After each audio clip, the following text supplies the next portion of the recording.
Hello hello मामुहरू, यसले यसरी हाँसिरहेको देखेर हजुरहरूले गेस गरिसक्नुभयो होला न। आज मैले टिफिन बक्समा पोट्याटो स्माइली बनाउँदैछु भनेर।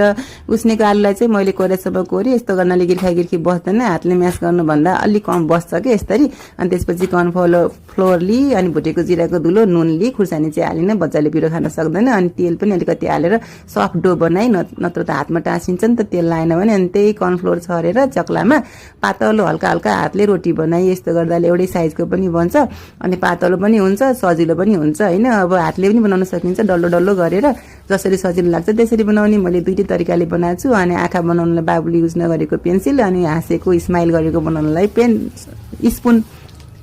जहाँ इच्छा त्यहाँ उपाय यसरी बनाएँ। अनि यो चाहिँ मलाई मेरो छोराले कहिलेदेखि बनाइदिनु भनिरहेको थियो कि। अनि यो वर्ष मैले बनाएकै थिएन, गर्मी थियो नि त, यस्तो चिल्लो खानेकुरा त दिन भएन। यो पहिलोचोटि बनाउँदैछु, आज बनाइ हेर्नु न कस्तो मजाले हाँसेको कि, हेर्दै रहर लाग्ने गरी।